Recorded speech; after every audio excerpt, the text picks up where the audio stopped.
దట్టమైన అడవుల్లో కొండ కోనల మధ్య జరిగే జాతర అది. దాదాపు 900 ఏళ్ల చరిత్ర కలిగిన ఉత్సవం అది. ప్రపంచంలోని అతిపెద్ద గిరిజన పండుగ అది. తెలంగాణ కుంభమేళా అది. గిరిజన సాంప్రదాయాన్ని కళ్ళకు కట్టే ఆ పండుగే సమ్మక్క సారళమ్మ జాతర. మాఘ శుద్ధ పున్నమి వెన్నెల్లో సమ్మక్క సారక్క దేవతలు గద్దెలపై కొలువు తీరే ఘడియలు ఆసన్నమవుతున్నాయి. ఇప్పుడు అన్ని దారులు మేడారం వైపే. ఇది జనమా వనమా అన్నట్టు మేడారం అభయారణ్యం మొత్తం జనారణ్యంగా మారిపోతోంది. ఎడ్ల బండ్ల నుంచి మొదలుకుని హెలికాప్టర్ల వరకు జనం మేడారానికి ధార పట్టారు.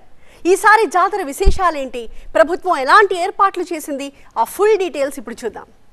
దైవం మానవ రూపంలో అన్న మాటకర్థం, అడవి బిడ్డల తెగువకు నిలువుటద్దం మేడారం మహాజాతర. మేడారం జన గుడారంగా మారిపోయింది. భక్త కోటి ఎప్పుడెప్పుడా అని ఎదురు చూసే మాఘశుద్ధ మాసపు మంచి ఘడియలు వచ్చేస్తున్నాయి. ఆదివాసీ ఆచార సంస్కృతి సాంప్రదాయాలకు అద్దం పట్టే మహాజాతర కోసం మేడారం ముస్తాబైంది. వరంగల్కు 110 కిలోమీటర్ల దూరంలో మేడారం కీకారణ్యంలో ప్రతి 2 ఏళ్లకోసారి ఈ జాతర జరుగుతుంది. ఈ ఏడాది ఫిబ్రవరి 21 నుంచి 24 వరకు జాతర నిర్వహిస్తున్నారు. మొదటి రోజు 21వ తేదీ బుధవారం సాయంత్రం 4 గంటలకు కన్నెపల్లి నుంచి సారలమ్మను, కొత్తగూడ మండలం పూనగుండ్ల నుంచి పగిడిద్దరాజును, తాట్వాయి మండలం కొండాయి నుంచి గోవిందరాజును గద్దెలపైకి తీసుకొచ్చి ప్రతిష్ఠిస్తారు. మరుసటి రోజు 22వ తేదీ గురువారం సమ్మక్కను చిలుకలగుట్ట నుంచి ఆదివాసీ ఆచార సంప్రదాయాల ప్రకారం తీసుకొచ్చి ప్రతిష్ఠిస్తారు. శుక్రవారం దేవతలకు భక్తులు మొక్కులు చెల్లించుకుంటారు. శనివారం దేవతలు వనప్రవేశం చేస్తారు. ఈ 4 రోజులు మేడారం జనారణ్యంగా మారిపోతుంది. సమ్మక్క సారళమ్మ ఆగమనం నుంచి మొదలుకొని దేవతలను గద్దెల దగ్గర ప్రతిష్ఠించడం, వనదేవతల పూజలు, వనప్రవేశం లాంటి ఘట్టాలు అత్యంత ఆసక్తికరంగా సాగుతాయి. జాతర అంటేనే కేవలం నమ్మకం. 2 ఏళ్లకోసారి ఈ జాతర సందర్భంగా ఇక్కడికి తరలివచ్చి సమ్మక్క సారక్క దేవతలను ఏ కోరిక కోరుకున్నా ఆ కోరిక నెరవేరుతుందని ఒక ప్రగాఢ విశ్వాసం. ఆ కోరిక నెరవేరే వెంటనే నిలువెత్తు బంగారం తీసుకొచ్చి సమ్మక్క సారక్క దేవతలకు సమర్పించడం ఒక ఆనవాయితీగా కొనసాగుతుంది. ఆ నమ్మకమే కోట్లాది మంది భక్తులను సమ్మక్క సారక్క దేవతల సన్నిధికి తరలివచ్చేలా చేస్తుంది. సమ్మక్క సారళమ్మ మహాజాతర ప్రారంభం కాకముందే మేడారంలో ముందస్తు కోలాహలం కనిపిస్తోంది. ఈ మహాజాతరకు తెలంగాణ, ఆంధ్రప్రదేశ్, ఛత్తీస్గఢ్, ఒరిస్సా, మహారాష్ట్ర, మధ్యప్రదేశ్ రాష్ట్రాల నుంచి కూడా దాదాపు 1,50,00,000 మందికి పైగా భక్తులు వస్తారు.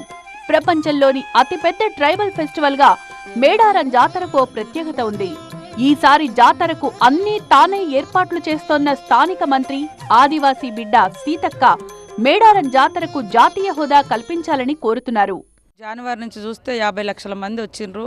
బస్సులు పెంచినము, క్యూ లైన్స్ పెంచినము, బాతింగ్ సంబంధించినటువంటి ట్యాప్స్ పెంచినము, అన్ని రకాలుగా ఎట్లా వీలైతే అట్లా విస్తృతపరుస్తా ఉన్నాం. డ్రింకింగ్ వాటర్ కూడా వాటర్ ట్యాంకర్ల ద్వారా కూడా అందించేటువంటి ప్రోగ్రాం పెట్టుకోవడం జరిగింది. అద్భుతంగా ఉంటుంది. మీ అందరి సహకారం కావాలని మిమ్మల్ని, ప్రజల్ని కోరుకుంటాం. గిరిజన జాతరకు రాష్ట్ర ప్రభుత్వం విస్తృత ఏర్పాట్లు చేసింది. ఈసారి భక్తుల కోసం వేల సంఖ్యలో తాత్కాలిక మరుగుదొడ్లు నిర్మించారు. ప్రస్తుతం ఉన్న స్నానఘట్టాలకు తోడుగా అదనపు స్నానఘట్టాలను నిర్మించారు. బ్యాటరీ ఆఫ్ ట్యాప్స్ సంఖ్యను కూడా పెంచారు.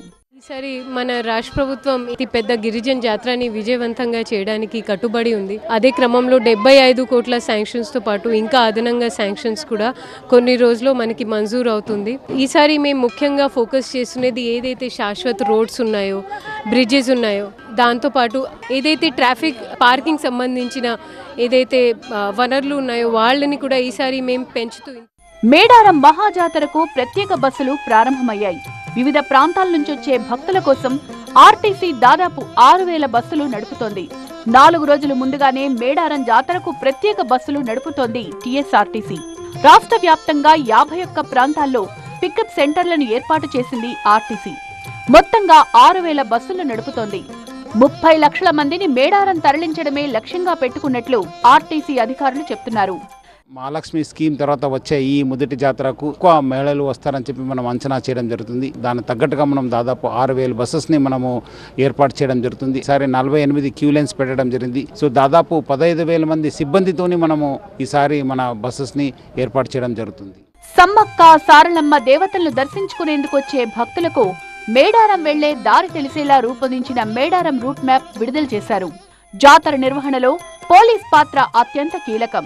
500 సీసీ కెమెరాలతో కమాండ్ కంట్రోల్, 12 డ్రోన్ కెమెరాలతో జాతరను నిరంతరం పర్యవేక్షిస్తోన్న పోలీసులు టెక్నాలజీని సద్వినియోగం చేసుకుంటున్నారు. నిఘా పెట్టడానికి 500 సీసీ కెమెరాస్ మొత్తం ట్రాఫిక్ రూట్ లో పెట్టడం జరిగింది. దాంట్లో పాటు డ్రోన్ సర్వేలెన్స్ గానీ, సో ఎక్కడ కూడా ఎలాంటి ట్రాఫిక్ జామ్ లేకుండా పని చేసుకోవడానికి సీనియర్ ఆఫీసర్స్ గైడెన్స్ తో పటిష్టంగా ఆ బందోబస్తు ఏర్పాటు మనం చేసుకున్నాం. దేవతలను గద్దెల దగ్గరకు తీసుకొచ్చి ప్రతిష్ఠించడం నుంచి మొదలుకొని మళ్లీ వన ప్రవేశం చేయించడం వరకు అన్ని ఆదివాసీ ఆచార సాంప్రదాయాల ప్రకారమే జరుగుతుంది. 21 నాడు బుధవారం అంటే మాఘమాసము మాఘశుద్ధ పౌర్ణమి గడియలలో మరి ఈ ఆయా నలుగురు పూజారులకు సంబంధించిన దేవుళ్లను మరి తీసుకువచ్చి గద్దెల మీద ప్రతిష్ఠించాల్సిన బాధ్యత మా మీద ఉంది. కాబట్టి బుధవారం రోజున పూనుగొండ్ల గ్రామం నుంచి పెనక వంశస్థులు పడిదరాజుల దేవులని మరి అక్కడ నుంచి తీసుకువచ్చి గద్దెల మీద ప్రతిష్ఠించడం జరుగుతుంది. కొండాయి గ్రామం నుంచి ఎటునార మండలంలోని కొండాయి గ్రామం నుంచి దబ్గాట్ల వంశస్థులు మరి గోవిందరాజులు దేవుడిని తీసుకువచ్చి గద్దెల మీద ప్రతిష్ఠించడం జరుగుతుంది. మేడారం జాతరకు తెలంగాణ కుంభమేళాల ప్రత్యేక గుర్తింపుంది. ఒకప్పుడు ఎడ్ల బండ్లతో జరిగిన జాతర ఇప్పుడు హెలికాప్టర్ స్థాయికి చేరుకుంది. ఈసారి కూడా మేడారం భక్తులకు హెలికాప్టర్ సేవలు అందుబాటులోకి వచ్చాయి. ఈ నెల 21 నుంచి 25 వరకు ఈ సేవలు అందుబాటులో ఉంటాయి. హనుమకొండ నుంచి హెలికాప్టర్ సేవలు అందుబాటులో ఉంటాయి. ఇలా వెళ్లిన వారికి ప్రత్యేక దర్శనం ఉంటుంది. మొక్కులు చెల్లించిన తర్వాత తిరుగు ప్రయాణం ఉంటుంది. అలాగే ప్రత్యేకంగా హెలికాప్టర్ జాయ్ రైడ్ కూడా ఉంటుంది. జాతర పరిసరాలను విహంగ వీక్షణం చెయ్యొచ్చు. సమ్మక్క సారక్క దేవతలను జాతర సమయంలో ఏ కోరిక కోరుకున్నా ఆ కోరిక నెరవేరుతుందనేది భక్తుల నమ్మకం. కోరిక తీరిన వారు నిలువెత్తు బంగారం సమర్పించి మొక్కులు తీర్చుకుంటారు. మేడారం మహాజాతర తెలంగాణ సంరంభం. భారతీయులందరికీ సంబురం. వనదేవతలు సమ్మక్క సారలమ్మలకు దండాలు. జానపద సజీవన చరితకు వందనాలు.